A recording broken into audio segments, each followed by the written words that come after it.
নমস্কার। আজকের আমার গল্পের নাম সহজ পথ। কদিন আগেই দিল্লির একটা নামী পত্রিকায় এটা প্রকাশিত, তাই গল্পটা পড়ছি। আমার মনে হয় আমাদের জীবনের ছোট ছোট দ্বন্দ্বগুলোকে আমরা যদি একটু মানিয়ে নিতে চলতে পারি, সেটা আমাদের জীবনটা খুব সুন্দর করে গড়ে ওঠে। তার উপরেই লেখা এই গল্প সহজ পথ। আশা করি আপনাদের ভালো লাগবে। আর নিজের পরিচয় হিসাবে আমি বলি, আমি AIIMS new Delhi all India institute of medical সায়েন্সের ক্যান্সার সার্জন, প্রফেসর। বাট নেশায় আমি একজন সাহিত্য অনুরাগী। আশা করি আমার গল্পগুলো আপনারা সকলে ফলো করেন। আর অনেকগুলো প্রায় 200-র কাছাকাছি গল্প আমি লোড করেছি আমার ইউটিউব চ্যানেলে। আর প্রতি সপ্তাহে আমি চেষ্টা করি ইউটিউব চ্যানেলে একটা করে গল্প লোড করার।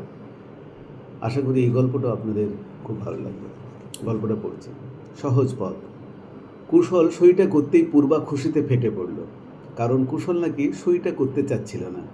বারবার বলছিল একই কথা, পূর্বা, দুনিয়াতে এমন কোনো হাজব্যান্ড ওয়াইফ আছে যাদের মধ্যে কোনো বাদ বিবাদ কিংবা ঝগড়াঝাটি হয় না?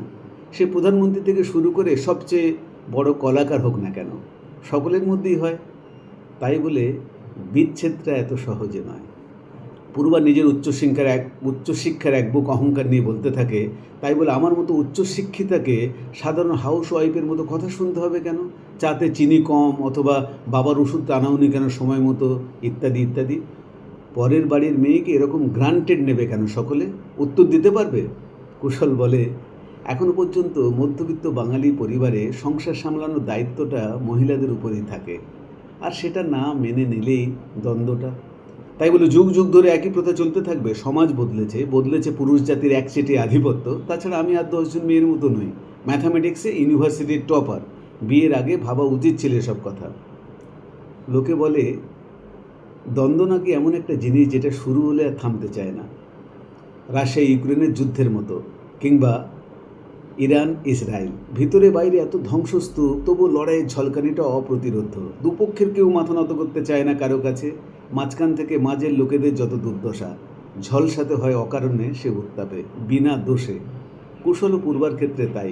প্রথম প্রথম কুশল এক আধবার সরি বলে পূর্বার উষ্ণতা নেওয়ার চেষ্টা করেছে, কিন্তু দিনে দিনে শরীর মাত্রাটা এতটা বাড়তে থাকছে যে কুশল হাঁপিয়ে উঠছে ক্রমে ক্রমে। ওমা, ওর মা তো বলে, এই একেই বলে ভাগ্যে ভার্যা। আমি তোর বাবার সামনে মাথা উঁচু করে একটা কথা বলতে পারতাম? উপন্ত দেখ আজকালকার মেয়েদের, বর বাড়ি ফিরলে বউ তাকে বলে পাটা টিপে দিতে, পায়ে অসহ্য যন্ত্রণা। যা ভালো বুঝিস কর, যেমন শিক্ষিত বউ বিয়ে করেছিস, কি আর বলবো। তবুও কুশল পূর্বার জন্য সব করত। পূর্বার বক্ষস্থলের উষ্ণতা তার সব রাগ অভিমান ভুলিয়ে দিত মুহূর্তে। পূর্বাকে খুশি করতে আজ স্টারবাকে, তো কাল বিনে ধোসার নতুন রেস্তোরাঁয়। কুশল বলতে থাকে, পূর্বা, তুমি এত পড়াশোনা করেছো, কলেজ সার্ভিসের জন্য ট্রাই করো, তোমার যোগ্যতা আছে, তুমি পেয়ে যাবে। আমার তো মনে হয় ভালো কাজের মধ্যে জীবনের সবচেয়ে বড় খুশিটা লুকিয়ে থাকে, বাকি সব সাময়িকতা। দেখতে দেখতে এই করে দুটো বছর পেরিয়ে গেছে। কুশল বলতে থাকে, পূর্বা, একটা বাচ্চা নিলে হয় না এবার? সময় মতো ফ্যামিলি প্ল্যানিং না করলে পরে মুশকিল হয় সামলাতে। পূর্বা এবার জ্বলে ওঠে, তোমাদের ছেলেদের নেই একটা বড় রোগ, মেয়েদের শরীর নইলে তার ফসল। শরীরটা আমার, ডিসিশনটা আমার হওয়া উচিত। যদিও মাঝে মাঝে পূর্বা ভালো খাবার বানিয়ে খাইয়েছে কুশলকে কোলে মাথা রেখে শুনিয়েছে তার জীবনে নানান গল্প। এমনকি কলেজে কি মুশকিলে না ইউনিয়নের প্রেসিডেন্ট বেটা বিট্টুকে পিছু ছাড়া করেছিল, সে কাহিনীও। একসময় নাকি মনটাও টেনেছিল তার দিকে ঝামেলা এড়াতে।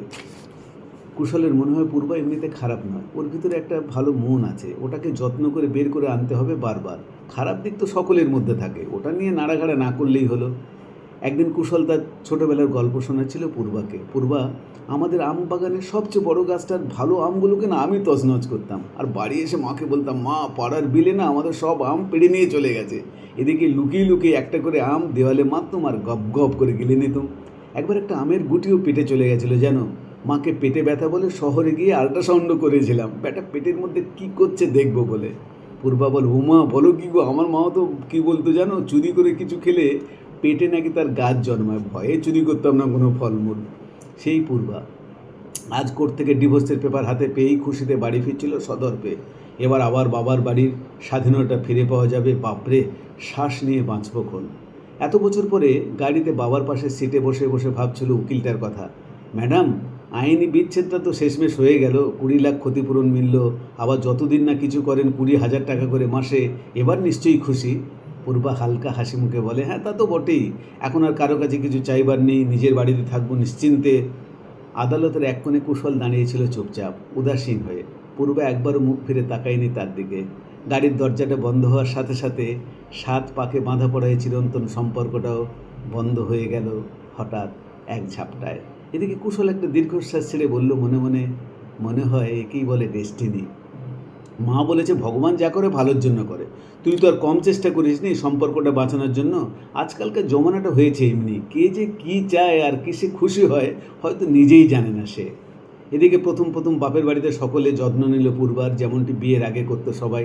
তাছাড়া পূর্বা বলেছে এ সংসারে একটা খরচের ভার সে বহন করবে, তার মাসিক অ্যালুমিনির পয়সা থেকে। মা মাঝে মাঝে জিজ্ঞেস করতো, ঠিক আছিস তোরে? বাবা বলতো, বাড়িতে না বসে থেকে একটা জবের চেষ্টা কর না, ভালো থাকবি।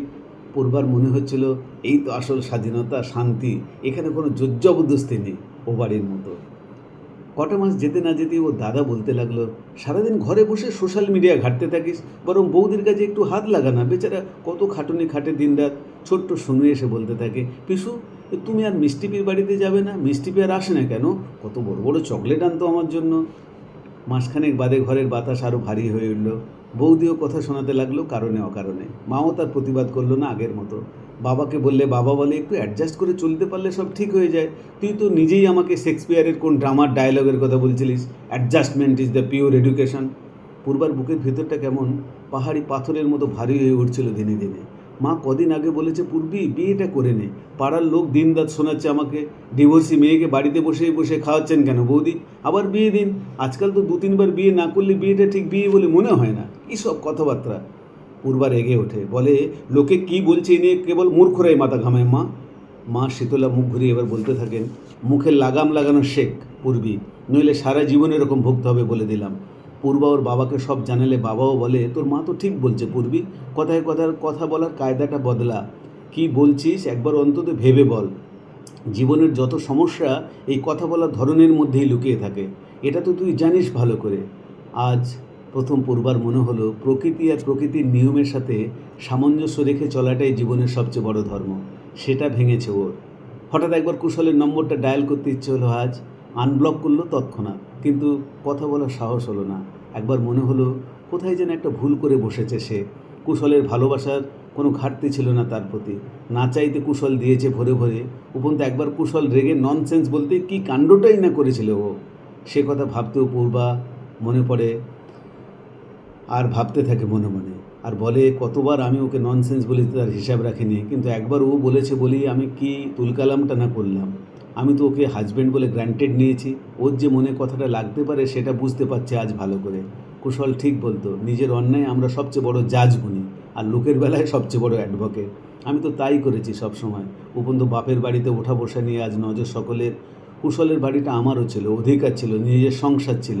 বাবার বাড়িতে আমার সব আছে, তবু মনে হয় কিছুই নেই এখন। কি অদ্ভুত একটা পরিস্থিতি, পুরোপুরি অতিথির মতো। রাতের উজ্জ্বল তারার দিকে তাকালেই মনে হয় এতদিন আমার কোলেও একটা তারা এসে খেলতো আকাশ থেকে নেমে। মনে মনে ভাবে, ভুলটা মনে হয় আমারই। এখানে এত টাকা আছে, স্বাধীনতা আছে, কিন্তু আত্মসম্মানটা যেন কোথায় ধাক্কা খাচ্ছে বারবার। হঠাৎ বুকটা ধড়াস করে ওঠে পূর্বার। এই না বুঝি কুশল আর একটা বিয়ে করে বসে অন্য কাউকে। যত তর্ক বিতর্ক হোক, প্রয়োজনে মানুষটা পাশে থাকতো সবসময়, শক্ত দেওয়ালের মতো। রাতে পেটে ব্যথা উঠতেই যেভাবে হসপিটালে নিয়ে গেছে বিনা দ্বিধায় বিনা বিলম্বে, তা ভুলি কী করে। এদিকে কুশলের মা মুনমুনকে পছন্দ করে রেখেছে। মুনমুনের বাবা প্রাইমারি স্কুলের টিচার, সংস্কারে ভরপুর। দেখা হলেই পায়ে পায়ে হাত দিয়ে প্রণাম করে। গ্র্যাজুয়েশন কমপ্লিট করেছে এবছর। কুশল বলেছে, মা আমাকে আর কিছুদিন সময় দাও, ঘাটা ভরতে না ভরতে আর একটা আতঙ্ক বয়ে আনতে চাই না মনে। মা বলে, মনের গভীরের আতঙ্ক আবার কিসের? ও নিজে থেকে ডিভোর্স নিয়েছে। বাবা বলেছে, ঘর ফোড়া গরু সিঁদুরে মেঘ দেখলেই ভয় পায়। এটা খুবই সত্য। রাতের নিস্তব্ধতায় কুশল ভাবতে থাকে, এই একই মন দুজনকে ভাগ করা কি এত সহজ? আসলে ভালোবাসাটা সত্যি কি ভাগ করা যায় কখনো? প্রকৃত ভালোবাসাটা বারবার হতে পারে না, পছন্দটা হতে পারে। হঠাৎ একটা রিং এলো ওর ফোনে। ও মা, পূর্বার ফোন। কেটেও গেল মুহূর্তে। কুশল ঘুরিয়ে ফোন করতে গিয়েই অভিমানে হাতটা সরিয়ে নিল। আবার ফোনটা এলো। কুশল ওঠালো, কৌতূহল না সামলাতে পেরে। অপর দিক থেকে শুধু ফুঁপি ফুঁপে কান্নার আওয়াজ বেরিয়ে এলো ফোনটার চারদিকের দেওয়াল ভেদ করে। আজ সে কান্নার আওয়াজ যেন বারবার বলতে চাইছে আজ, আসল সম্পর্কটা নিজে থেকে কখনো ভেঙে যায় না, তাকে ভাঙা হয়।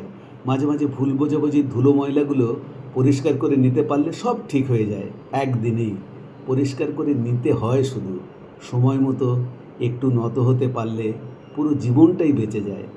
সম্পর্কটা তো বটেই। নমস্কার, সকলে ভালো থাকুন, এই চাই সবসময়।